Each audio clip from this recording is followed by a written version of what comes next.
তো আজকে আমাদের সেকেন্ড ক্লাস থার্মোডাইনামিক্স এর উপরে। থার্মোডাইনামিক্স আমরা গত ক্লাসে শিখছিলাম মূলত আমাদের জিরো ফ্লো এবং টেম্পারেচারটা। আজকে আমরা শুরু করব এখানকার টপিকটা সিস্টেম। সিস্টেম কি বিষয়টা প্রথমে বোঝার চেষ্টা করবো, ইন্টারনাল এনার্জি কি সেটা বোঝার চেষ্টা করবো, এবং সেখান থেকে আমরা ফার্স্ট লটাকে এস্টাবলিশ করার ট্রাই করবো, বা ফার্স্ট লটা কিভাবে কি আসতে আসছে সেটা বোঝার ট্রাই করবো। এবং সেটার উপর বেস করে কিছু আমাদের প্রসেস আছে, সেই প্রসেস গুলোকে বোঝার চেষ্টা করবো। আজকে ক্লাসটা তুমি বলতে পারো মূলত আমরা ইন্টারনাল এনার্জি কথাটাকে ভালোভাবে বুঝবো। আমার যে ইন্টারনাল এনার্জিতে বোঝাতে কোনো সমস্যা থেকে থাকে, আজকে ক্লাসে ইনশাল্লাহ সেটা সমাধান হয়ে যাবে। তো চলো কথা না বাড়াই আমরা শুরু করে দিই আমাদের আজকের ক্লাস, সেকেন্ড ক্লাস, সিস্টেম। আমাদের প্রথম কথাটাই হচ্ছে সিস্টেম বিষয়টা কি। সিস্টেম বিষয়টা খুব সুন্দর একটা কনসেপ্ট। এখানে আমরা সিস্টেম বলতে কোন সিস্টেম নিয়ে কাজ করবো সেটা আসলে ডিপেন্ড করতেছে। যেহেতু হলো আমরা প্রথম থেকে শুরু করতেছি কথাটা, এখানে যে সিস্টেমে কি করবো না করবো। চলো,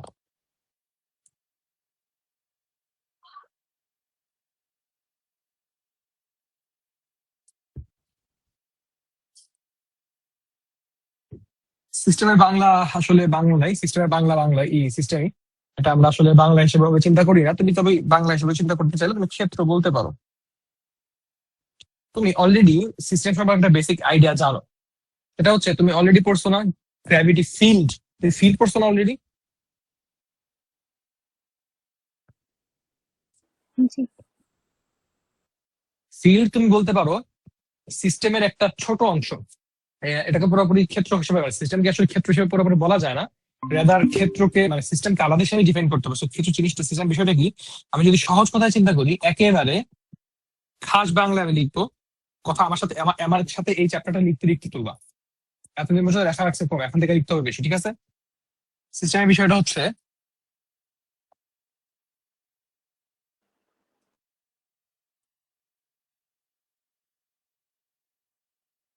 সহজ আইডিয়া যেটা, যে আমি যখন যে কাজ করব, আমাদের যে কোনো কিছু তুমি চিন্তা করতে চাও, তোমার একটা তোমার ইফেক্ট একটা নির্দিষ্ট জায়গা জুড়েই থাকবে, এর দ্বারা আসলে তোমার ইফেক্টটা থাকে না। তো আমরা যে যতটুকু অংশ ধরে ইফেক্টটাকে চিন্তা করি, আমাদের ওই অতটুকু অংশ আমাদের মানে সিস্টেম।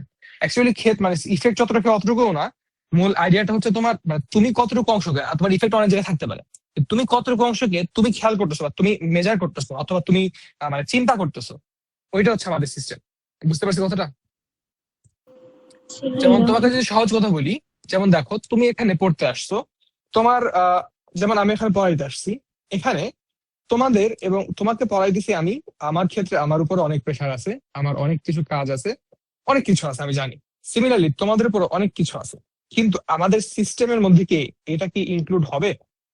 হবে না। কারণ কি, আমরা যখন কাজ করতেছি, কাজ করার সময় আমি তোমার পড়াইতেছি, আমাদের সিস্টেমের মধ্যে এতটুকু কাজ যে আমাকে, আমি তোমাকে পড়াও, তুমি আমাকে পড়া দিবা।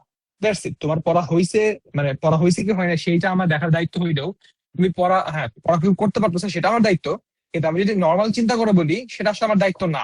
নর্মালি আমার কাজ হচ্ছে তোমাকে পড়া দেওয়া, তোমার কাছ থেকে পড়াটা আদায় করে নেওয়া, তাই না? নর্মাল যে আমি যদি নর্মাল আইডিয়াটা বলি, এখন তুমি এর বাইরে তোমার লাইফে তুমি কত বিজি, তুমি কি করতেছো, এটার সাথে কি আমাদের যে সিস্টেমটা, এই সিস্টেমের কোনো ধরনের কোনো মানে কাজ হবে বা কোনো কিছু হবে বলতো? কোনো ধরনের কোনো কিছু ইফেক্ট ফেলবে না। তো এটা হচ্ছে আমাদের একটা রিয়েল লাইফ এক্সাম্পল দিলাম। তো এখন আমাদের একটু বুঝতে হবে ভেতরে দিলে কি হয় না হয়। তো সিস্টেম মূলত অনেক ধরনের সিস্টেম হইতে পারে। যেমন আমি মেকানিক্যাল সিস্টেম যদি চিন্তা করি, তখন শুধুমাত্র আমি একটা জায়গার একটা সিস্টেমে শুধুমাত্র যান্ত্রিক শক্তির অংশটাকে কনসিডার করবো, অন্য কোনো কিছু কনসিডার করবো না। আমি যখন থার্মোডাইনামিক সিস্টেম বলবো, তখন আমি শুধুমাত্র ওই জায়গার থার্মোডাইনামিক প্রপার্টিস গুলাকে চেক করবো, অন্য কোনো কিছুকে চেক করবো না। বুঝতে পারছি?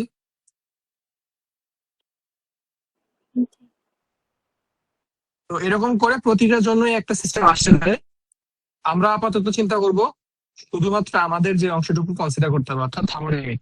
আমরা এই থার্মোডাইনামিক অংশটুকু নিয়ে চিন্তা করবো আপাতত। বুঝতে পারছি? তো আমাদের থার্মোডাইনামিক এই প্রপার ইটা, আমাদের যে সিস্টেমটা, এই সিস্টেমটা বেসিক্যালি তিন প্রকার। লিখে রাখো কথাটা। এই সিস্টেমটা মূলত তিন প্রকার। একটা হচ্ছে শুধুমাত্র থার্মোডাইনামিক অবশ্য, যে কোনো মানে আমাদের সিস্টেমের মধ্যে যে কোনো বস্তু চিন্তা করতে চাই, মূলত তিন প্রকার। কি কি জানো? একটা হচ্ছে উন্মুক্ত,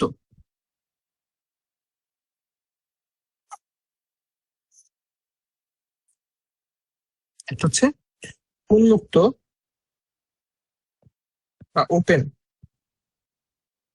আরেকটা হচ্ছে বদ্ধ বা ক্লোজড।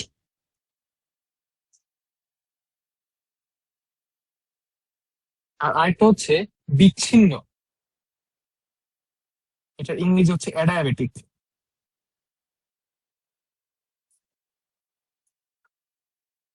যাই হোক, আমাদের দেশের বিচ্ছিন্নের আপাতত চিন্তা করতে হবে না।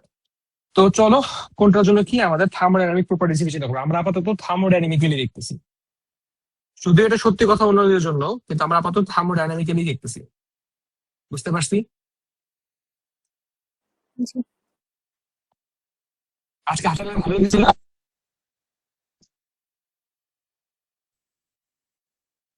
কি দেবে, একটু তো সুনাম কর, বুঝলাম না হাতের লেখা খারাপ।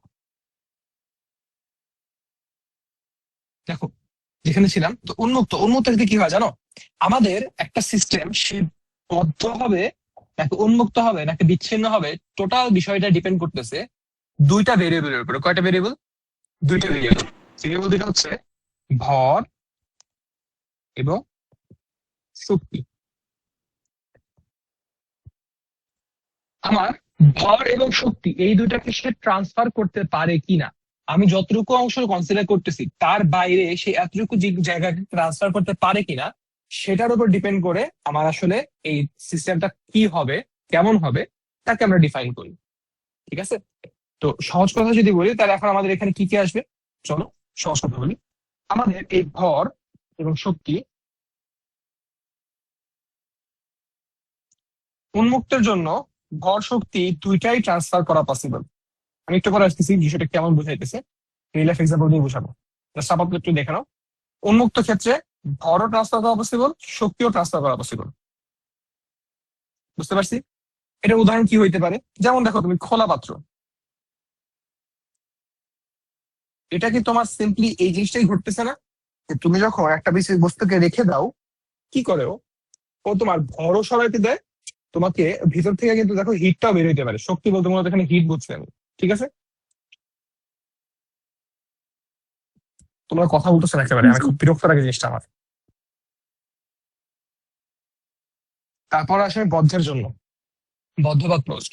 এই বদ্ধর ক্ষেত্রে আচ্ছা সহজ কথা চিন্তা করো তো, একটা পাত্র তুমি বদ্ধ করে রাখছো, তার মানেটা কি? ওখান থেকে কি বের হইতে পারে কি বের হইতে পারে না বলো তো, নর্মাল বিষয় চিন্তা করো।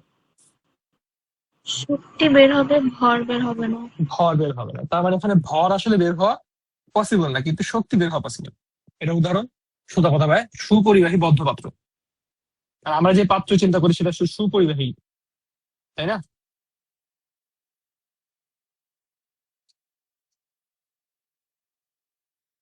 আচ্ছা, বিচ্ছিন্নের ক্ষেত্রে মজা লেগেছে, বিচ্ছিন্ন না আমাদের শক্তি বের হইতে দেয় না আমাদের ভর বের হইতে দেয়, ও কোনোটাই বের হইতে দেয় না।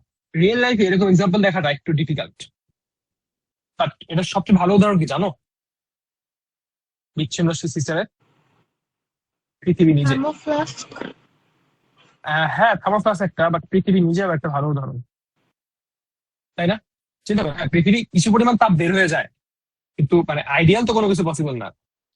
পৃথিবী নিজেও কি এরকম করে না দেখো তো, পৃথিবীর মধ্যে তাপ আটকে থাকে অ্যাকচুয়ালি, কিছু পরিমাণ তাপ বের হয়ে যায়, বাট মানে যদি চিন্তা করি, এখান থেকে ভরও বের হয়ে যাচ্ছে না, তাপও বের হয়ে যাচ্ছে না।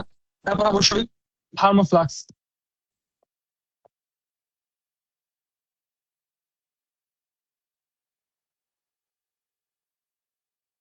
বুঝতে পারছি? তো থার্মোফ্লাক্সে কি ঘটে বিষয়টা, ওইখান থেকে ভরও বের হয় না এবং সেখানে চেষ্টা করা হয় তাপমাত্রাকেও আটকে রাখতে। এখন তাপমাত্রা মানে তাপ তো আটকে রাখতে, কিন্তু তাপ তো আর এক্স্যাক্টলি সব মানে 100% আটকে রাখা পসিবল না। এই কারণে মনে করো যে পুরোটা হয়তো বা আটকে রাখা পসিবল হয় না, কিছুক্ষণ পরে তাপ তাপ বের হয়ে যায়। কিন্তু চেষ্টা করা হয় যত বেশি পারা যায় তাপ আটকে রাখতে। ঠিক আছে কথাটা? এটা হচ্ছে থার্মোফ্লাস্কের কাহিনী গেল। আর পৃথিবী কাহিনী তো বললাম, আমি পৃথিবী ভরও বেরোতে দেয় না, ও আমাদের তাপও বেরোতে দেয় না, ও চেষ্টা করে ভর তাপ দুইটাকে আটকায় রাখতে, কিন্তু অবশ্যই পুরোপুরি পায় না। তো এই কারণে এখানে কথাটা ইনক্লুড করে দাও, খুব ইম্পর্টেন্ট কথাটা, সেটা হচ্ছে আইডিয়াল বিচ্ছিন্ন সিস্টেম পাওয়া যায় না। আদর্শ বিচ্ছিন্ন সিস্টেম এক্সিস্ট করে না। সত্যি কথা, ঠিক। আমাদের সিস্টেম মোটামুটি এই পর্যন্তই। সিস্টেমের কথাটুকুর উপর থেকে আমাদের কোনো ধরনের কোনো প্রশ্ন আছে কিনা বা আমরা বুঝতে পারছি কিনা? বাই দ্য ওয়ে, উন্নত সিস্টেম কিন্তু এসি ইনক্লুডেড। চিন্তা করে দেখো, এসি কিন্তু রুম সিস্টেমের মধ্যেই পড়ে। তো এখন আমরা রিয়েল লাইফে কোন সিস্টেমটা দেখি জানো? নর্মালি রিয়েল লাইফে আমরা হচ্ছে উন্মুক্ত আর বদ্ধ সিস্টেমে দেখতে পাই আমাদের রিয়েল লাইফে। আচ্ছা, সহজ কথা বলি, তুমি রিয়াকশন দেখছো এটা?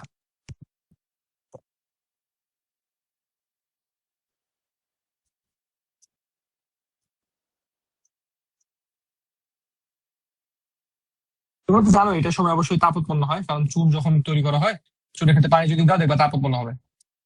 তো আমার প্রশ্নটা হচ্ছে, এদের মধ্যে কোনটা ওপেন আর কোনটা ক্লোজ, মানে কোনটা উন্মুক্ত আর কোনটা হচ্ছে বদ্ধ? দুইটা পাত্রে দুইটা ঘটাইছি আমরা। প্রথমটা বদ্ধ, দ্বিতীয়টা উন্মুক্ত। প্রথমটা বদ্ধ, দ্বিতীয়টা উন্মুক্ত। উন্মুক্ত। ঠিক আছে, কেন উন্মুক্ত? কারণ পরেরটা থেকে আমাদের আসলে কার্বন ডাইঅক্সাইড কি হয়েছে, বের হয়ে গেছে আসলে, তাই না? কার্বন ডাইঅক্সাইড যখন বের হয়ে গেছে, তা আমাদের তো আসলে লাভ। লাভ কি মানে আমাদের তো এই জায়গাটা যেতেছে, মানে সরাসরি মানে আমাদের মাস বের হয়ে গেছে। কার্বন ডাইঅক্সাইড বের হওয়া মানে কি, মাস বের হয়েছে। আর ভাই বলবো, ভর যদি বের হয় এনার্জি তো অবভিয়াসলি বের হবে, তাই না? জি। তো হ্যাঁ, এটা গেল আমাদের এখানকার অবস্থা। তারপরে আছে কি, আর হচ্ছে উপরটার ক্ষেত্রে, উপরটা এখানে কেন পসিবল হয়েছে, কারণ উপরটার ক্ষেত্রে আমাদের আসলে পাত্রটা বন্ধ ছিল। পাত্র বন্ধ থাকার কারণে ওটা আসলে বের হইতে পারে নাই। তার মানে ভরও বের হয় নাই, আমাদের তাপও বের হয় নাই। হচ্ছে কথাটা। তো এই হচ্ছে আমাদের সব মিলে মোটামুটি। আমি আরো ডিটেলসে গেছি আর কি, যতটুকু পারছি। ও মানে সিস্টেমটা আমি কোনো কোনো কিছু বাকি রাখলাম না, সবকিছু শেষ করলাম। এবারে চলো তাহলে আমরা একটু আমাদের পরের পার্টটুকু চলে যাই। সেই পার্ট হচ্ছে আমাদের তাপগতীয় চলক। কি বলছিলাম, নামটা হচ্ছে তাপগতীয় চলক। তো সিস্টেম বলতে গেলে আমরা আসলে তাপগতীয় চলকটাকে আগে চিনবো, তারপর অন্য কিছু চিন্তা হয়। ও ভালো কথা, তোমাদেরকে আমি শুধুমাত্র কি নোট কি একটা দিছি না দুইটা দিছি? ওখানে যে নোটটা দিছি আমি, একটা নোট কয়টা দিছি আমি, একটা না দুইটা? দেখো না তোমরা কেউ?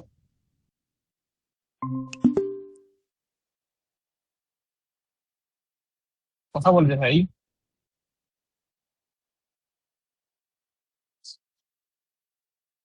তাপগতীয় চলকের কথা যদি বলতে চাই, তাপগতীয় চলক কে কে? আমাদের তাপগতীয় চলক বলতে মূলত আমরা চিন্তা করব আমাদের থার্মোডাইনামিক্সটাকে এক্সপ্রেস করতে গেলে কয়টা বা কি কি ইউজ করতে হয়। তো আমরা অলরেডি কিছুটা জানি, চ্যাপ্টার 10 থেকে পড়ে আসছি। একটা হচ্ছে তার প্রেসার, একটা হচ্ছে তার ভলিউম, আরেকটা হচ্ছে তার টেম্পারেচার।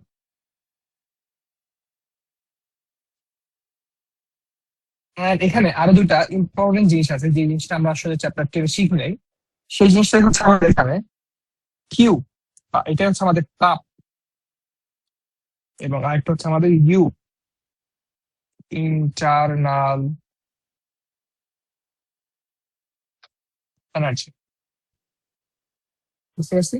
তো আমাদেরকে আজকে আজকে এখন আমি এখন বেসিক্যালি শিখবো হচ্ছে এই ইন্টারনাল এনার্জি পার্টটুকুই মোটামুটি। বুঝো কথাটা, তাপ নিজেও কিন্তু এনার্জি, তাপকে আমি শুধু এনার্জিও লিখতে পারি। তো তাপ এবং ইউ, এইটার মধ্যে একটা পার্থক্য আছে, সেটাই বেসিক্যালি আমাদের প্রথম সূত্রটা বের করে দিবে। তো হ্যাঁ, মোটামুটি এই হচ্ছে অবস্থা। এখন আমাদেরকে আরেকটা জিনিসের নাম শিখতে হবে। এতদিন বলে আমরা শুধু শিখলাম, এটা হলো হচ্ছে সিস্টেম। সিস্টেমের পাশাপাশি এখন আমি শিখবো আরো দুইটা টার্ম, সেটা নাম হচ্ছে স্টেট অ্যান্ড প্রসেস। টপিকের নাম লেখো, state and process. State and process, দুইটা টপিকের আসলে এগুলো বাংলা এক্স্যাক্টলি বলা যায় না। স্টেটটা বলা গেলেও প্রসেসটা বাংলা আসলে, সরি, স্টেট বলা যায় না, বাট প্রসেসটা কিছুটা বলা যায়। তো দুইটাকে তুমি যদি ডিফারেন্সিয়েট বা ডিস্টিংগুইশ করতে চাও, তুমি অনেকটা এভাবে বলতে পারো, স্টেট মানে হচ্ছে তোমার দশা।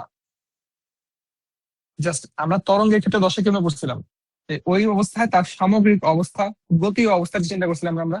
মনে করে দেখো, তরঙ্গের সময় আসলে জানো কি, তরঙ্গের সময় আমরা চিন্তা করছিলাম ওটা কিন্তু আসলে ওই সিচুয়েশনে দশা, তরঙ্গের সময় দশার সূত্র কি, সংজ্ঞা কি শিখছিলাম, যে কোন একটা বস্তুর তরঙ্গস্থিত কোনো কণার যে কোনো মুহূর্তের সামগ্রিক অবস্থাকে দশা বলে, তাই না? এটা শিখছিলাম না দিবা? হুম, অ্যাকচুয়ালি কথাটা ভুল। কথাটা হচ্ছে কোন তরঙ্গস্থিত কোন কণার সামগ্রিক গতীয় অবস্থাকে দশা বলে। কারণ কি, তুমি যদি একটা কথা চিন্তা করতে চাও, তুমি একটা জিনিসকে অনেক পার্সপেক্টিভ থেকে দেখতে পারো। যেমন তুমি আমাকে চিনতেছো, তুমি আমাকে একজন টিচার হিসেবে চিনতেছো, বাট আমার যে প্রফেসর, আমার যারা টিচার, তারা কিন্তু আমাকে একজন টিচার হিসেবে চিনে না, তারা আমাকে একজন স্টুডেন্ট হিসেবে চিনে। এট দ্য সেম টাইম আমার বিজনেস পার্টনার যে, উনি কিন্তু আমার একজন বিজনেস পার্টনার হিসেবে চিনে, বিজনেসম্যান হিসেবে চিনে। আবার আমার যে ফেলো রিসার্চার, সে আমাকে একজন রিসার্চার হিসেবেই চিনে। আমার সাথে যারা কাজ করতেছে, তারা আমাকে একজন অন্টারপ্রেনার হিসেবে চিনে। আমার বাবা মার কাছে আমি একজন সন্তান। তাহলে আমার এক এক জায়গায় এক এক রকম অবস্থা আছে না?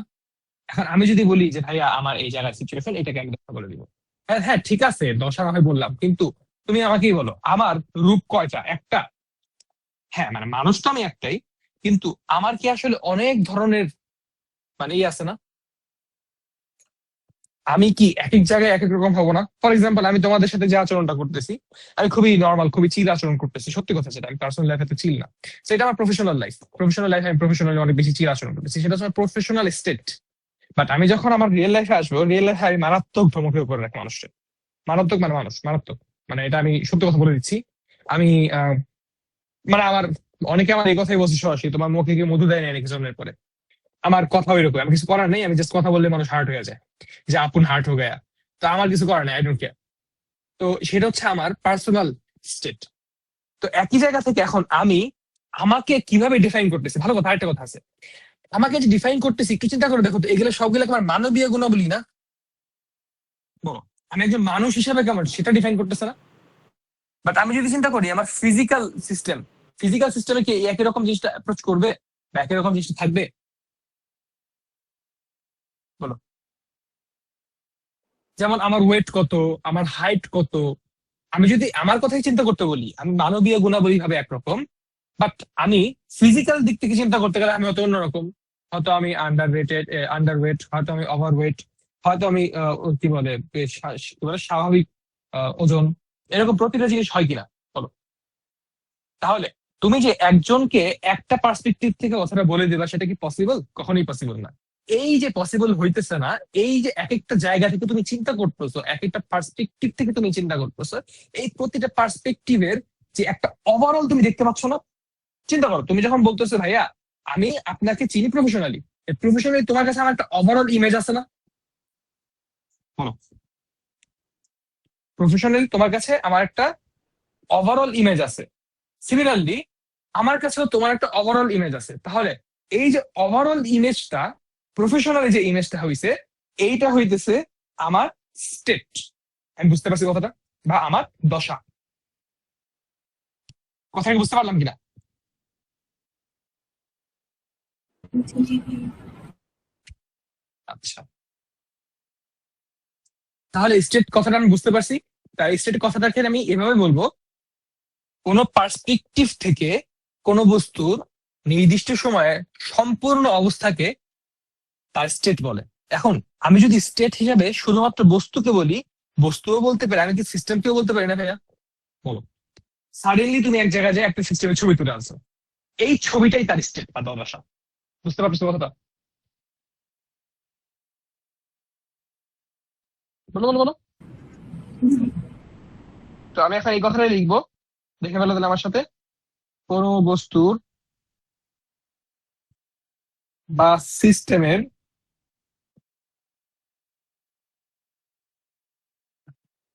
নির্দিষ্ট সময়ের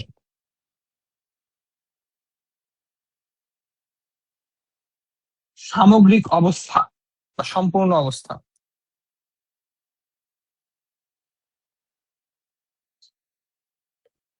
এটা হচ্ছে আমাদের স্টেট বা দশা। ওই যে কোনো একটা পার্সপেক্টিভ থেকে। এখন কোন পার্সপেক্টিভ থেকে? আমরা তো এখানে কাজ করতেছি কার জন্য?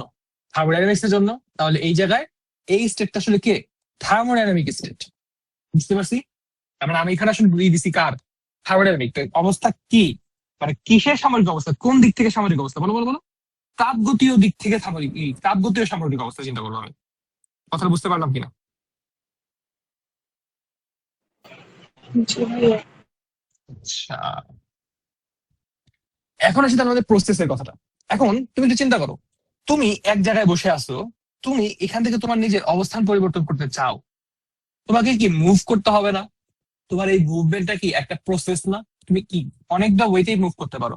তুমি কি বলবো, সমত্বরণে মুভ করতে পারো, তুমি বিষমত্বরণে মুভ করতে পারো, তুমি কি বল সমবেগে মুভ করতে পারো, তুমি চাইলে মুভ না করেও থাকতে পারো। প্রতিটা জিনিসই কি একটা ওয়ে না? তুমি কোন উপায়ে কাজটা করতে পারো, এই ওয়েটাকে আমরা বলি হচ্ছে process.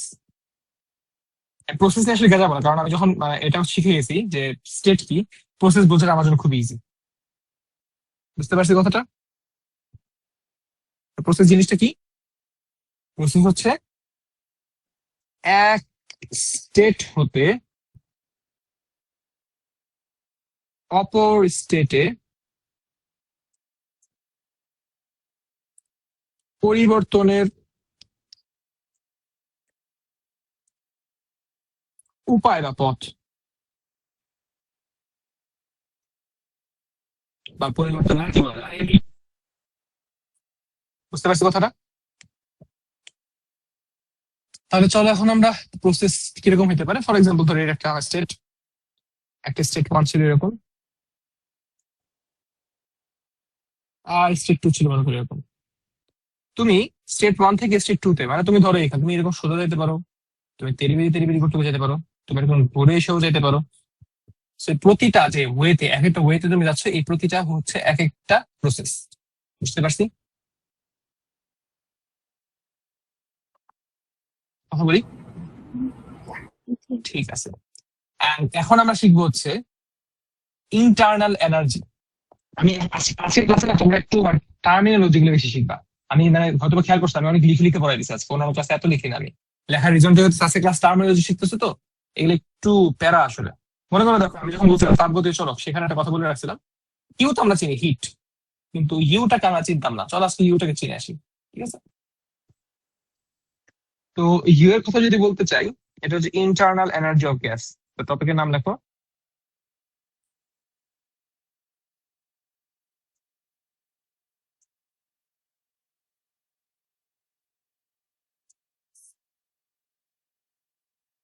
Internal energy of gas. তো ইন্টারনাল এনার্জি বলতে এটা হচ্ছে বেসিক্যালি ওই জিনিসটা যা আমাকে ডিটারমাইন করে দেয় তার তাপমাত্রা কত, সত্যি কথা যদি বলি, বা তাপমাত্রার পরিবর্তন কত হয়েছে। ঠিক আছে, এটা বাংলা হচ্ছে অন্তস্থ শক্তি। একটু লিখে রাখো তো বাংলাটা, অন্তস্থ শক্তি। আমাকে কি বুঝাইছে বিষয়টা? এটা মূলত আর কিছুই না, মূলত হচ্ছে আণবিক গতিশক্তি। এটা কি মূলত? আণবিক গতিশক্তি, যেটাকে বলা হয় ই। এবং এটা সূত্র আমরা শিখে আসছি কিছুটা, F/2 nRT। তোমরা কি এফ এর পরিচয়টা জানো? কথা বলি, স্বাধীনতার মতো। Degree of freedom. এফ বলতে কি বোঝায় এটা বুঝো? বলো এবার। স্বাধীনতার মাত্রা তো আমিও জানি, বাট এটা আসলে রিয়েল লাইফে কি বোঝায়, এটা কি বুঝো তোমরা?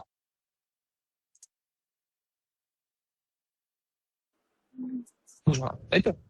ঠিক আছে। তো যাই হোক, আমরা আপাতত একটু চিন্তা করি, এফ হচ্ছে আমাদের স্বাধীনতা মাত্রা। তো আমি সূত্রটা আগে লিখে ফেলছি। সূত্রটা হচ্ছে গতিশক্তি। তো গতিশক্তি হচ্ছে আভ্যন্তরীণ গতিশক্তি, যেটা সেটা হইতেছে আমার F/2 nRT। এবং এই যে গতিশক্তির যে পরিবর্তন, এটা হচ্ছে আমাদের অন্তস্থ শক্তি। কি বলছি? এই গতিশক্তির পরিবর্তন আমাদের অন্তস্থ শক্তি।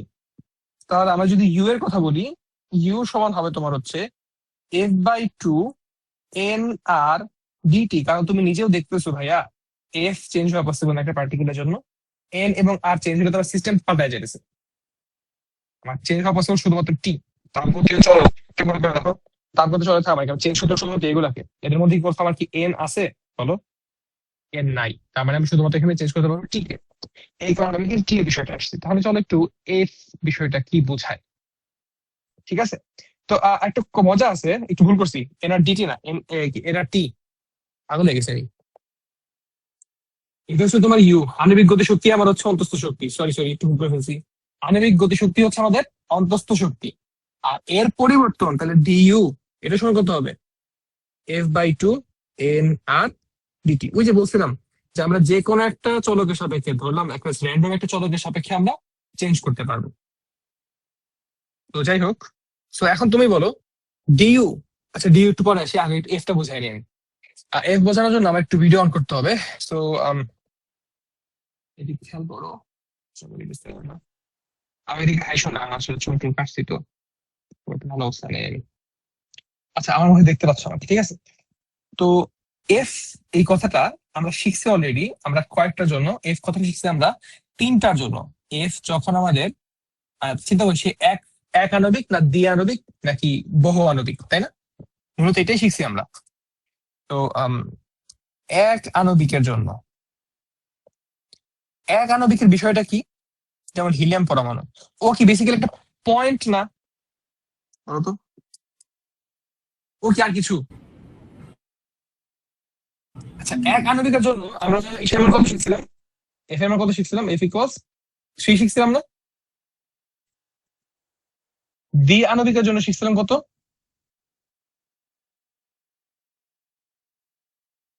বলো বলো বলো, 5। আর বহু, আচ্ছা আণবিক না পারমাণবিক, তাই তো বলতেছি আমি, আমার কাছে কেমন যেন লাগতেছে।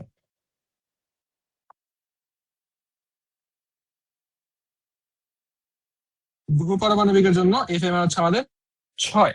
তো এই বিষয়টা কিভাবে ডিটারমাইন করে, চলো আমরা আজকে একটু বোঝার চেষ্টা করবো। আমার আচ্ছা ধরো তুমি কারিগরি জানো, এটা জানলে আমার বোঝা বলো, বলো। জি ভাইয়া। এম ফার্স্ট বলতে হবে, কি জানো বলো।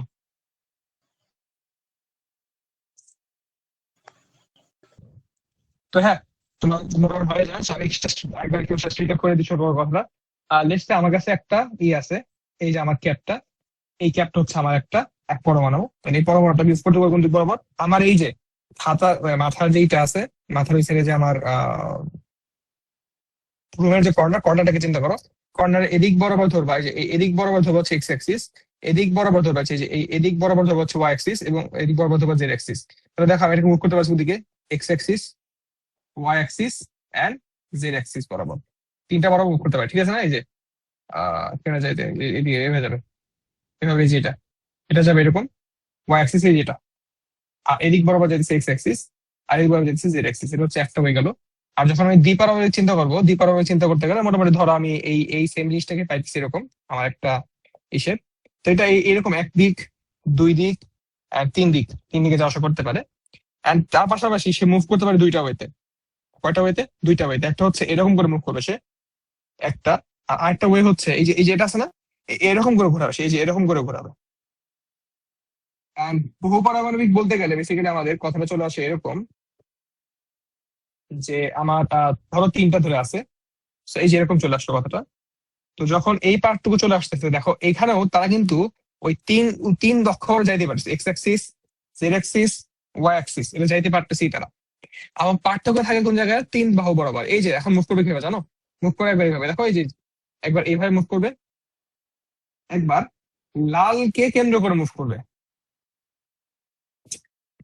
এই যে এভাবে লালকে কেন্দ্র করে মুভ করবে, আর আরেকবার ধরো নীলকে কেন্দ্র করে মুভ করবে। আমি কি মোটামুটি আইডিয়াটা বুঝাইতে পারলাম? এই যে এরকম করে মুভ করবে সেবার। এখন তুমি এখানে প্রশ্ন করতেই পারো যে ভাই তাহলে আমার এখানে তো এরকম করে মুভ করতেছিল, যে এইভাবে এই মুভমেন্ট আমি তো অথবা আমি এই যে এইভাবে এই মুভমেন্ট আমি চিন্তা করবো না কেন? দেখো এখানে যে কাহিনীটা করতেছে, তুমি যদি এই মুভমেন্টের কথা বলো, এই সিস্টেমের জন্য এই মুভমেন্ট বলতে কি এরকম বোঝাইতেছে না? বলো, ঠিক আছে আমার কথাটা? এই মুভমেন্টের জন্য এরকম বুঝাইতেছে না, যেমন নীলের নীলের রেসপেক্ট আমি নীলকে আমি যদি এরকম মুভ করাইতাম, তাহলে নীলকে যদি এরকম ধরায় মুভ করাই, তাহলে কি সে এরকম করে মুভ করতেছে না এবার? বলো, বুঝতেছো কিনা? হুম। তাহলে এখানে তুমি যে এরকম করে মুভ করতেছো, তখন দেখো তো অটোমেটিক্যালি কি এই লালের রেসপেক্টে মুভ করা হয়ে যাচ্ছে না অটোমেটিক্যালি?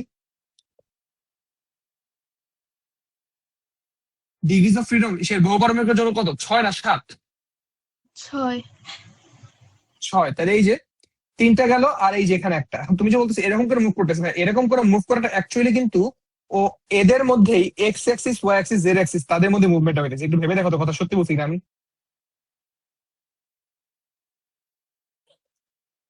বুঝতে পারছো কথাটা? ও অ্যাকচুয়ালি এরকম যখন মুভ করতেছে দেখো, এই যে এক্স অ্যাক্সিস বরাবর চেঞ্জ করতেছে, দেখো এক্স অ্যাক্সিস বরাবর চেঞ্জ করতেছে। তো রোটেশনটা হইতেছে কিন্তু এবার আসলে ওই এক্স অ্যাক্সিস এর উপরেই। তো অ্যাকচুয়ালি যদি বলি কথাটা আমি, ও রোটেশনটা এভাবেই চিন্তা করতে হয়, একটা, তারপর আমার এখানে যে একটা আছে এইটা একটা, এই যে এইটা একটা, অ্যান্ড অবভিয়াসলি আমার যেই সবুজটা আছে এই সবুজটার উপরে কেন্দ্র করে একটা, এই তিনটা। অ্যান্ড হ্যাঁ, অবশ্যই তোমাদের একটা কথাও আছে, সেটা হচ্ছে যে তোমরা যে পড়তেছো তোমাদের জন্য আসলে এই পার্টটুকু বলতে পারো অনেকটা করে দেওয়া, কি বলবো এখানে, অনেক কিছুই তোমাকে একটু ভুল শেখানো হবে বা একটু কম বেশি শেখানো হইতেছে, যে জিনিসটা তোমাদেরকে পরবর্তীতে ঠিক করে দেওয়া হবে। হয়তোবা এই লেভেলে না, পরবর্তী লেভেল ঠিক করতে পারবা। তো যাই হোক, তাহলে আমরা ইন্টারনাল এনার্জি বিষয়টা বুঝতে পারছি। এখন কথা বলি যে কি হইতেছে মূলত। মূলত একটা কন্টেইনারের মধ্যে আমি গ্যাস রাখছি, আমি গ্যাস নিয়ে চিন্তা করছি আপাতত। সো ভালো কথা, আমাদের এখানে থার্মোডাইনামিক্স বেসিক্যালি গ্যাসের থার্মোডাইনামিক্স, ঠিক আছে? সো এটা মাথায় রেখো। তো এরকম যদি গ্যাস রাখি, গ্যাসটা এদিক বরাবর মুভ করতে পারে একটা গতিশক্তি, এদিক বরাবর মুভ করতে পারে দুই গতিশক্তি, এদিক বরাবর মুভ করতে তিনটা গতিশক্তি। এখন যদি দ্বিআণবিক গতিশক্তি হয় তাহলে সে মুভ করতে পারবে এরকম, এদিকে মুভ করতে পারবে, এই যে এরকম মুভ করতে পারবে, আবার সে এরকম করে রোটেট করতে পারবে, দুইটাই করতে পারবে। আর ত্রিআণবিক হইলে বা বহু পারমাণবিক হইলে তখন সে বেসিক্যালি এটার রেসপেক্টে মুভ করবে একবার, এটার রেসপেক্টে মুভ করবে একবার, এটার মুভ করবে একবার, এবং সে প্রতিটা রেসপেক্টে মুভ করতে পারে। এই হচ্ছে আমাদের প্রতিটি গতিশক্তি। এবং গতিশক্তি যে করা থাকে, প্রতিটা গতিশক্তিকে আমরা কাউন্ট করতে হবে। প্রতিটা গতিশক্তি কাউন্ট করে আমাদের মোট গতিশক্তি পাবো আমরা। আমি কি টোটাল বিষয়টা বুঝতে পারছি? নিউটনের মেকানিক্স আমরা শিখছিলাম, মনে করে দেখো, একটা বস্তু যদি উপর থেকে নিচে বরাবর পড়ে, সে যে গড়ায় গড়ায় পড়ে, তার মোট গতিশক্তি হচ্ছে তোমার তার half m v square plus half আর এম স্কোয়ার, মনে পড়ে? এটা বেসিক্যালি ওই পার্টটুকুরই একটা ছোটখাটো অপভ্রংশ।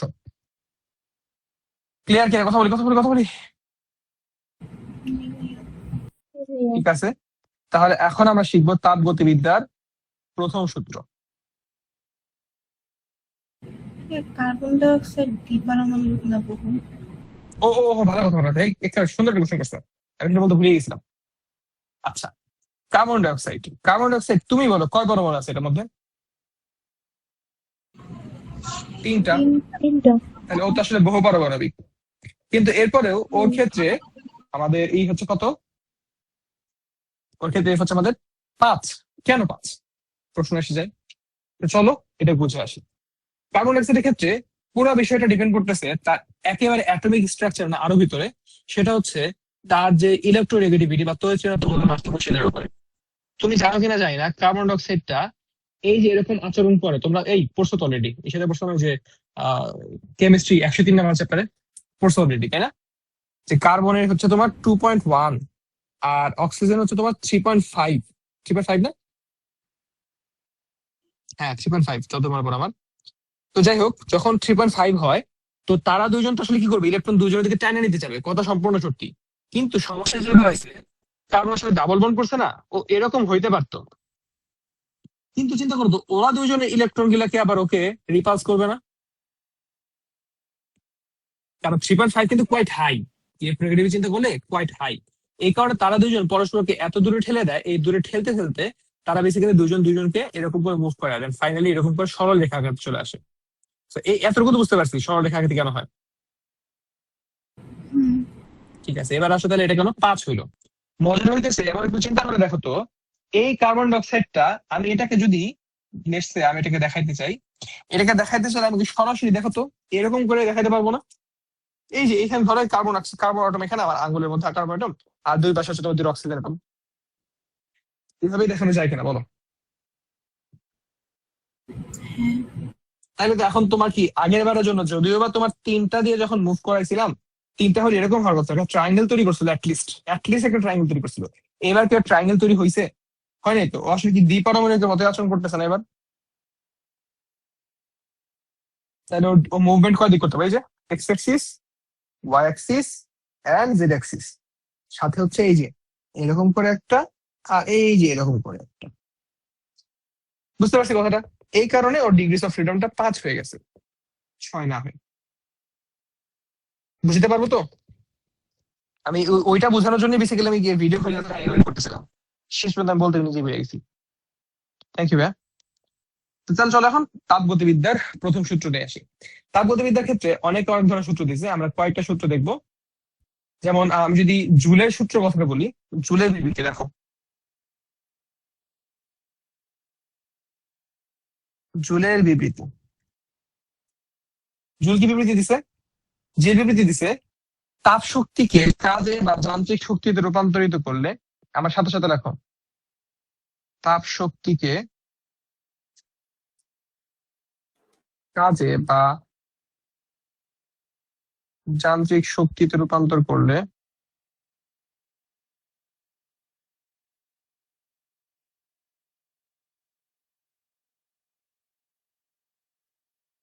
যান্ত্রিক শক্তি, যান্ত্রিক শক্তি এবং বলতে ভুলে গেছি, এবং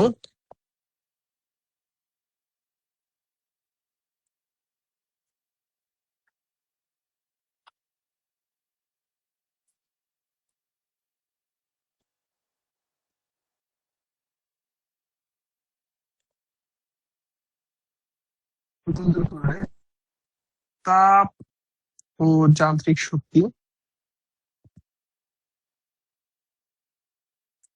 পরস্পরের সমানুপাতিক।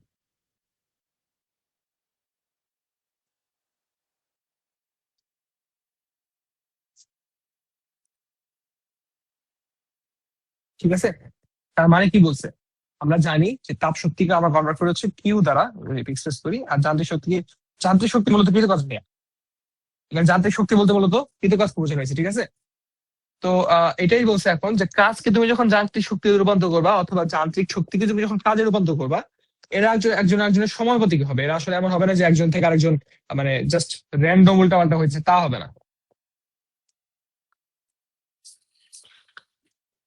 এবং এটা কি নর্মাল কথা না ভাইয়া?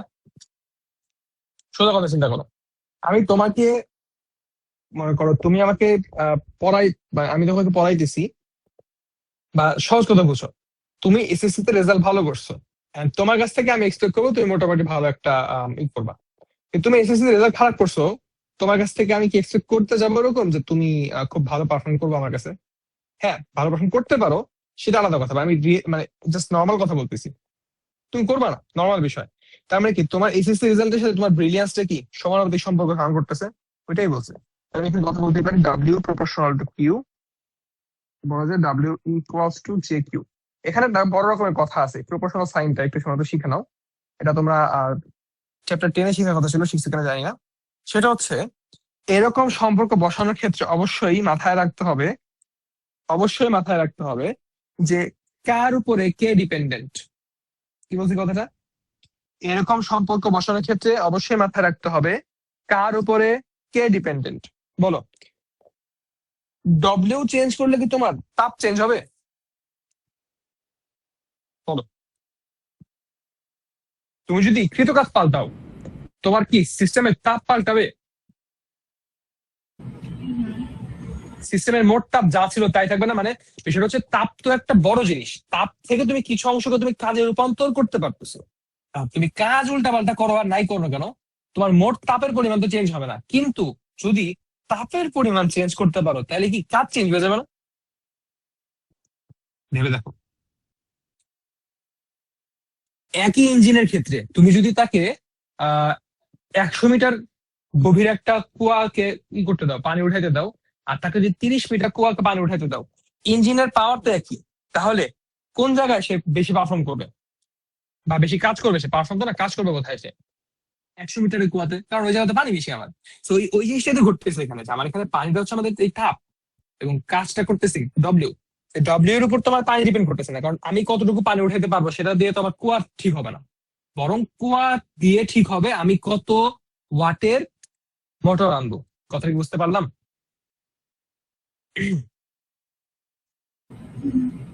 এই কথাটা খুব ইম্পর্টেন্ট, পোলাপান এই জিনিসটা ভুল করে।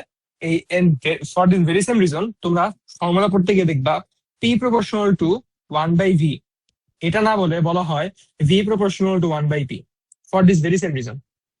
And V proportional to T বলা হয়, নাকি টি প্রপোর্শনাল টু ভি বলা হয়? বলো তো সঠিক কোনটা?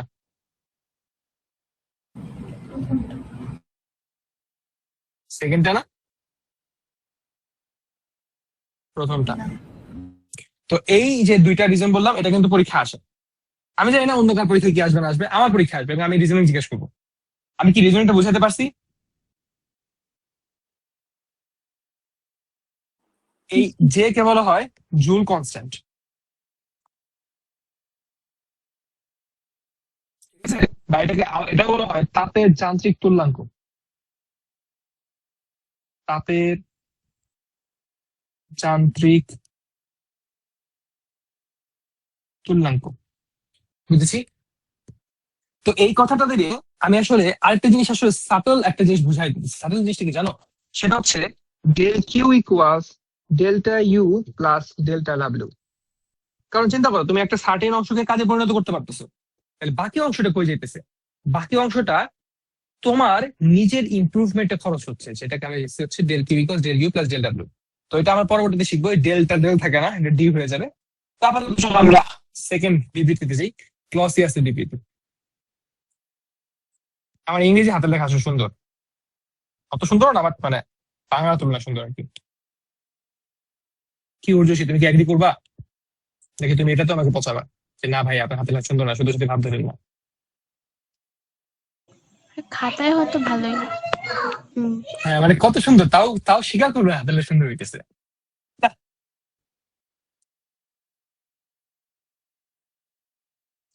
তো এটার ক্ষেত্রে কি বলছিল?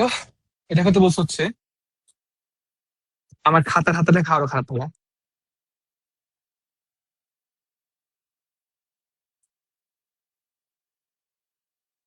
তোমাদের ওই যে তোমরা কি যে জুলাইতে 24শে জুলাইতে যে কাহিনী, তারপর তোমরা ওই যে ই করছিলা, যে গ্রাফিক দেখানো, ওগুলো আঁকাইছিলা তোমরা?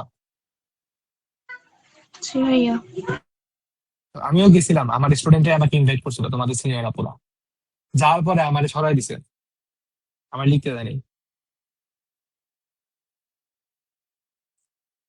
কিভাবে ইনভাইট করে যে অপমান করছে বলো? তোমরা কি আমার পক্ষে কিছুটা হলেও কি সাফাই গাবা না? ইনভাইট করে এরকম অপমান করা ঠিক হয়নি।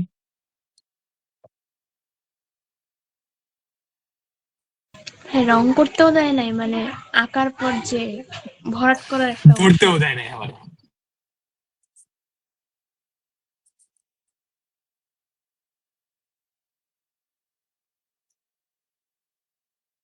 বান্দর পোলাপান ডাইকা নিয়ে এসে গেলে আমার সে একটি ছাতা ধরে রাখছিল। মানে বুঝো অবস্থা, আমি টিচার গিয়ে স্টুডেন্টদের ছাতা ধরে রাখছি।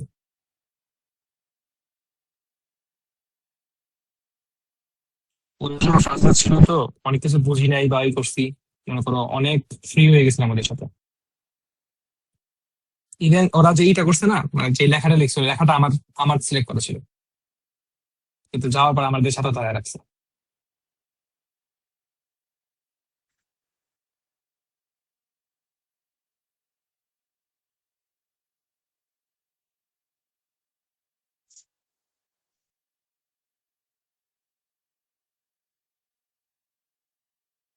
আহ,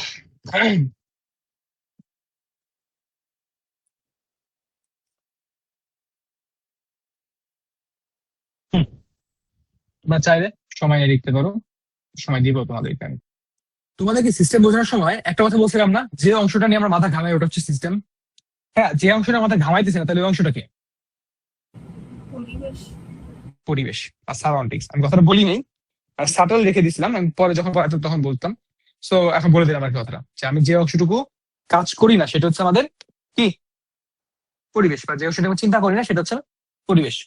ঠিক আছে। তো ক্লসিয়াসের কথা কি বলছে? যে ক্লসিয়াসের কথা হচ্ছে আমি যে তাপ শক্তি দিব কোন একটা সিস্টেমের মধ্যে, সেই তাপ শক্তির কিছু অংশ গ্যাসের অন্তস্থ শক্তি এটার জন্য চেঞ্জ হবে বা পরিবর্তন হবে, বা এটা বৃদ্ধিতে, এটা বৃদ্ধি যদি লিখছি, এটা বেসিক্যালি হচ্ছে অন্তস্থ শক্তির পরিবর্তনে ব্যবহৃত হয়। আর বাকি অংশ দ্বারা ওই গ্যাস কাজ করে। এটা হচ্ছে খুবই নর্মাল না ভাইয়া? যেমন চিন্তা করো, আমি যদি তোমাকে বলি যে ভাই তোমাকে আমি আজকে দিলাম 100 টাকা, ধরো আদিবাকে দিলাম, যা দিবা ভাইয়া তোমার আমি 100 টাকা দিলাম, তুমি যাও, তুমি গিয়ে আমার জন্য 1 হালি ডিম নিয়ে আসবা। 1 হালি ডিমের দাম কত এখন? 40 টাকা মাস্ট, তাই না? তো ধরো 40 টাকা আদিবা এই করলো, কিন্তু আদিবা বাসা থেকে বেরোর সময়, যেহেতু আদিবার পা ভাঙ্গা, সে কি করবে? সে তো আর হাঁটে যাবে না, সে রিক্সা নিবে। সে রিক্সা নিতে গিয়ে কি করলো বলতো? সে প্রথমে মুভ করছে। মুভ করতে গিয়ে ধরো সে তার বাসা থেকে, আমি ধরতেছি তোমার বাসা থেকে তুমি মেইন রোডে এসে কাজ করছো, তাহলে আমি ওকে দিচ্ছিলাম 100 টাকা। এর মধ্যে 40 টাকা হচ্ছে ডিমের দাম, যেটা অ্যাকচুয়ালি ডিমের দাম পড়ছে, অ্যান্ড 60 টাকা গেছে ওর রিক্সা ভাড়া, তাই না? আমাকে বলো, তাহলে আমার ও আসলে নিজের অবস্থানকে পরিবর্তন করতে খরচ করছে কিছু টাকা, বাকি টাকা দিয়ে আমার ডিম নিয়ে আসছে। তাহলে আমার ডিম তো আমার মূল উদ্দেশ্য ছিল। তাহলে আমার মূল উদ্দেশ্য বা কাজটা কতটুকু হয়েছে, এখানে মোট তাপ বা এই ছিল 100, মোট কাজ হয়েছে আমার 40, আর বাকি যে অংশটা না, এটা হচ্ছে আমাদের অন্তস্থ শক্তির পরিবর্তন। অন্তস্থ শক্তি বলতে ওই যে বললাম, চিন্তা করো তুমি একটা কাজ করতে চাইছো, 40 জন তোমার কাজ, ঠিক আছে, কিন্তু 40 জন কাজ করতে গেলে তোমাকে নড়তে হবে, তোমার কিছু করতে হবে, তাই না? এই বিষয়টা হচ্ছে তোমার অন্তস্থ শক্তি। বুঝতে পারতেছি কথাটা?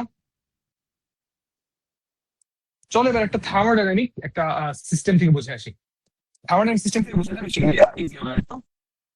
তোমার একটা সিলিন্ডার আছে, সরি একটা বক্স আছে, এই বক্স হিসাব করে তুমি কাজ কাম করতেছো। ধরো তোমার বক্স এরকম,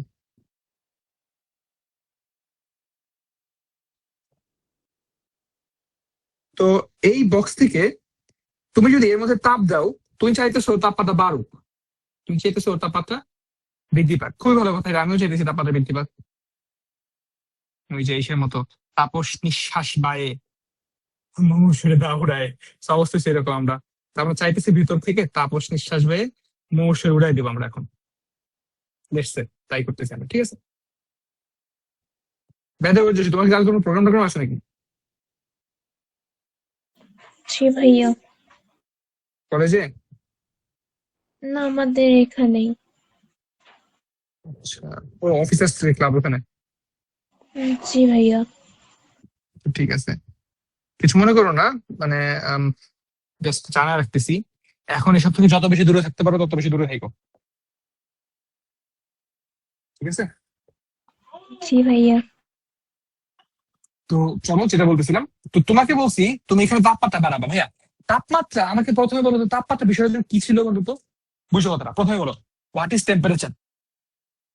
আমি বলছিলাম temperature is the count of measurement of atomic kinetic energy, ঠিক? আচ্ছা, তো তুমি এটাকে কাউন্ট পাইতেছো, তার মানে তুমি যখন হিট দিবা, হিট দিলে ও আসলে প্রথম মুভ করবে, আর ওর মুভমেন্ট যখন হবে তখন ওর মধ্যে এনার্জি আসবে, and ওই এনার্জিটাই হচ্ছে আমাদের টেম্পারেচারের কাউন্ট। তার মানে আমি যদি বলি ভাইয়া এখানে আমার একটা কিছু ছিল প্রথমে, তুমি যখন ওকে হিট আপ করছো, হিট আপ করা মানে কি, ও বেসিক্যালি আগে মুভ করতেছিল তো 5 মিটার পার সেকেন্ড বেগে, তোমার মুভ করার কারণে এবার সে মুভ করতেছে ধরো 15 মিটার পার সেকেন্ড ভেলোসিটিতে, ঠিক আছে? এখন এই যে 15 মিটার পার সেকেন্ড ভেলোসিটি গেল, তাহলে তুমি চিন্তা করো, একটু ফর্মুলা শিখেছিলাম না একটু আগে, বলো বলো বলো। আমরা শিখছিলাম যে গতিশক্তির পরিবর্তনীকৃত কাজ, মনে পড়ে? তাহলে এখানে ধরো এটা এম ভর, তাহলে এটার গতিশক্তির পরিবর্তন কতটুকু হয়েছে, half m v square minus half m u square. এই পরিমাণে একটা কাজ করতে হয়েছে কিনা তোমাকে বলো,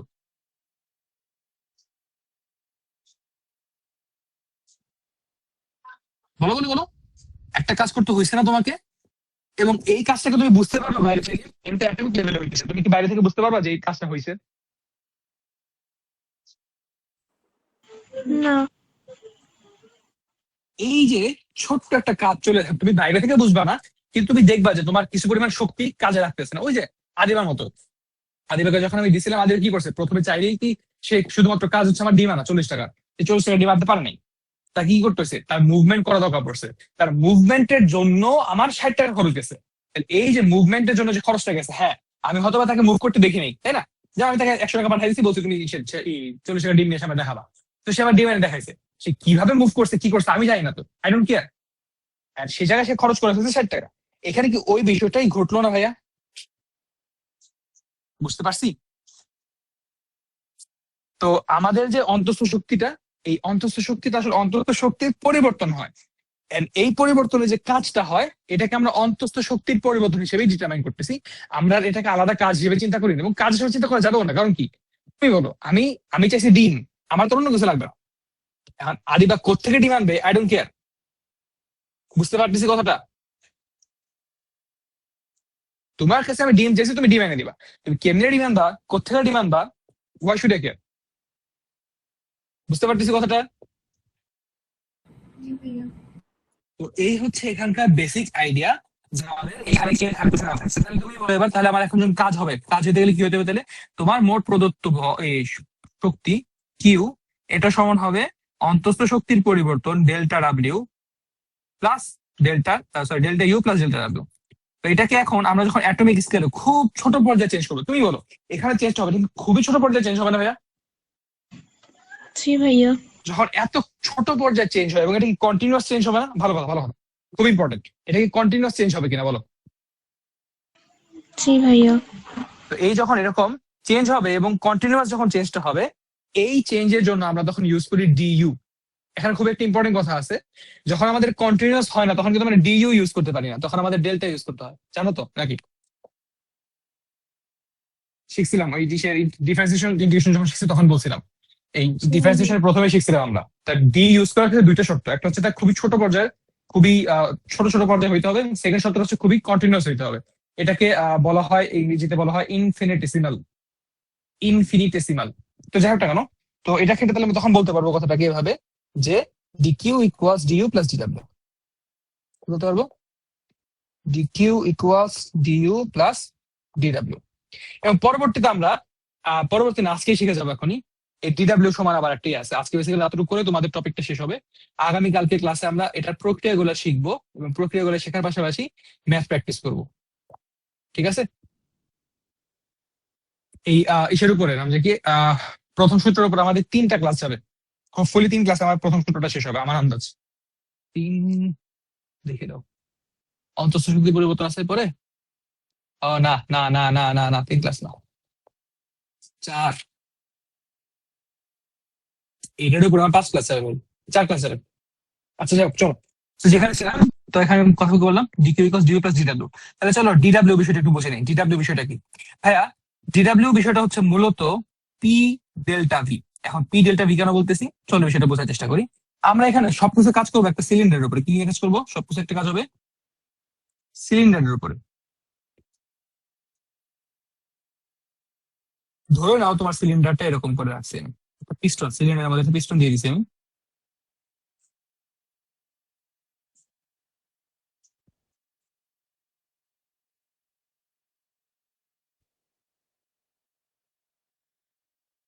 এখন তোমার এই পিস্টন কি সবসময় এক জায়গায় ছিল? সে আগে উপরে ছিল না? ধরলাম তার পিস্টন ছিল বেসিক্যালি এই জায়গায়, পিস্টনটা ছিল এইখানে। এখান থেকে তুমি তাকে নিচের দিকে নিয়ে গেছো আস্তে আস্তে, নিয়ে গিয়ে আচ্ছা আচ্ছা বলো তো, তুমি এত আনতে গেলে কি তোমার সার্টিন ডিভি পরিমাণ কম হয়েছে না? কম বেশি হয়েছে মানে ধরো ভলিউমের পার্থক্যটা ডিভি হয়ে গেছে। পুরোটা পার্থক্য, পুরো ভলিউম ছিল আগে ভি ইনিশিয়াল, এবার হয়ে গেছে ভি ফাইনাল। তাহলে পার্থক্য কতটুকু? ডিভি। বুঝতে পারছি কিনা কথা? আচ্ছা, তো এটাকে আমি ডিভি চিন্তা করতেছি। তো ডিভি থেকে আপাতত ডিভি চিন্তা না করে একটু অন্যদিকে আসো। সেই চিন্তাটা হইতেছে, দেখো তুমি যখন এদিকে যেতেছিস তোমার ভর কোন দিকে, ফোর্স কোন দিকে? এফ এদিক বরাবর না?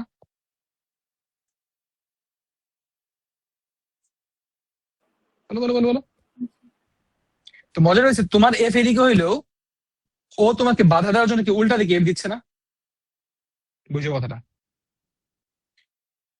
তুমি জিতেছো নিচের দিকে ফোর্স, এটা তোমার ফোর্স, কিন্তু আমাদের চিন্তা করতেছে, আমাদের চিন্তা কার জন্য? আমাদের সকল চিন্তা হচ্ছে গ্যাসের জন্য বা গ্যাসের ইসের জন্য। তাহলে গ্যাস তোমাকে রেজিস্ট করার জন্য উপর দিকে আবার ফোর্স দিতেছে, ঠিক কিনা? আচ্ছা, তার মানে গ্যাসের ফোর্স কোন দিকে হবে? এই যে উপর দিক বরাবর। আচ্ছা, গ্যাসটা কি তোমার একটা সার্টেন ডিস্টেন্স মানে রেজিস্ট করতেছে? তুমি তোমার কথা চিন্তা করো, ডিএক্স পরিমাণে রেজিস্ট করতেছে, তাই না? তাহলে আমি যদি অর্জুন কৃত কাজ বিক্রয় যাই, ফর্মুলা কি হবে? F into d x. ঠিক আছে কিনা? বলো বলো বলো। এখন তোমার যে কাজটা হইতেছে, কাজটা কি শুধুমাত্র এই এতটুকু জায়গা জুড়ে হইতেছে? মানে আমি যেটা বলতে চাইতেছি সেটা হচ্ছে ডিএক্স টা তোমার যে চেঞ্জ হইতেছে, চেঞ্জটা কি শুধুমাত্র তোমার এই এতটুকু লেন্থ বরাবর হইতেছে? এই লেন্থটা বরাবর হইতেছে? কারণ ও তো সামনের দিক বরাবর আছে, তো এদিক বরাবর সামনে যতটুকু অংশ আছে, পিছনের দিক বরাবর যতটুকু অংশ আছে, এই সামনে অংশ এই পেছনের অংশ, এই অংশ বরাবর কি আমার ডিএক্স টা চেঞ্জ হইতেছে না? তার মানে পুরো অংশের জন্য তোমার ডিএক্স চেঞ্জ হচ্ছে, তার মানে কি পুরো এরিয়া জুড়ে ডিএক্স চেঞ্জ হইতেছে। তার মানে তুমি যেখানে চিন্তা করছো তুমি কি আসলে একক ক্ষেত্রফলে আসলে চেঞ্জটা দেখতেছো, এবং এই একক ক্ষেত্রফলের বিষয়টা যখন চিন্তা করতে যাবা তোমার শুধুমাত্র যে এ চেঞ্জ হইতেছে, সরি কি বলতেছি আমি কথাটা, আহ হুম যেটা বলতেছিলাম, তো পুরোটা যদি চিন্তা করতে যাও, চিন্তা করো তো নর্মাল কথায় এফ ইকুয়ালস তাহলে কি পি এ না তাহলে এবার, ঠিক আছে কিনা?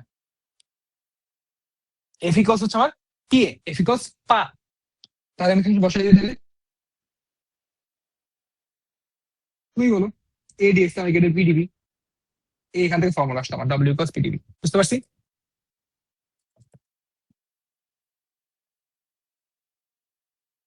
কথা বলি কথা বলি কথা বলি। হ্যাঁ, আমার ক্লাস আমি আজকে এই পর্যন্ত রাখতে যাচ্ছি, আমি তোমাকে বলে দিচ্ছি নেক্সট ক্লাস আমি কি করাবো। নেক্সট ক্লাস আমার টপিক থাকবে হচ্ছে এই প্রসেস গুলো শেষ করা, প্রসেস গুলো শেষ করার পাশাপাশি এখান থেকে আমার ম্যাথ কিছু আছে সেই ম্যাথ গুলো শেষ করতে হবে, এবং ম্যাথ করার পাশাপাশি আমার যে সম্পর্কগুলো হয় সম্পর্কগুলো বুঝতে হবে, ডায়াগ্রাম বুঝতে হবে। নেক্সট ক্লাসটা আমাদের যথেষ্ট হেক্টিক হবে। আজকে ক্লাসে যা যা শিখছি এই ক্লাসের টপিক গুলো এ টু জেড ক্লিয়ার থাকা চাই, তবেই আমরা নেক্সট ক্লাস বুঝতে পারবো, other than that next class বুঝে কিন্তু আমাদের ডিফিকাল্ট হয়ে যাবে। আমি ক্লিয়ার? ওকে, সো আমার ক্লাসটা আমি এই পর্যন্ত রাখতে চাইছি, তোমার যদি কোনো কোশ্চেন থাকে বা কনসার্ন থাকে feel free to ask.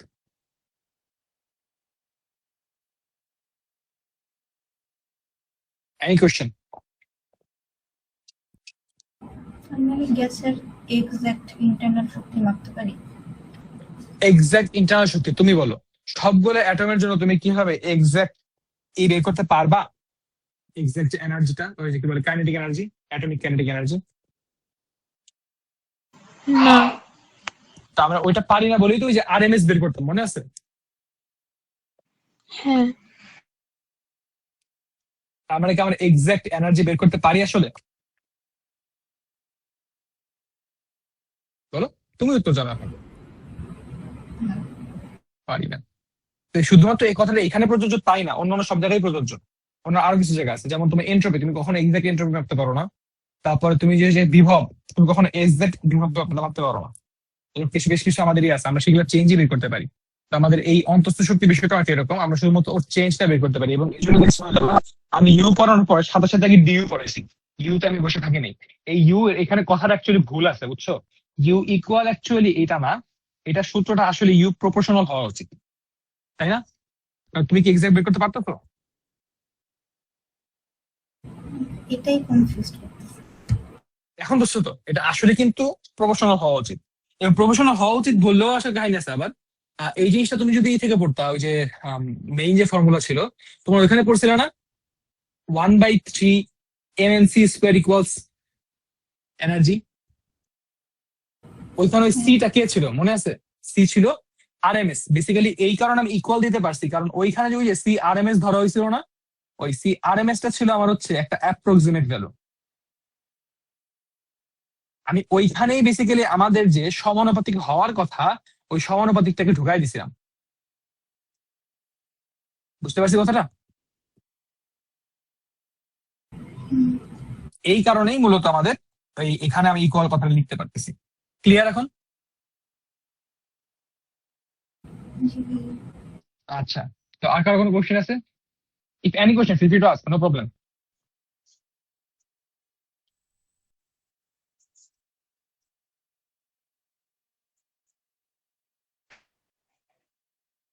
Okay, so আমার ক্লাস আজকে আমার এই পর্যন্তই, আমার আসলে আর কোনো কথাবার্তা নাই।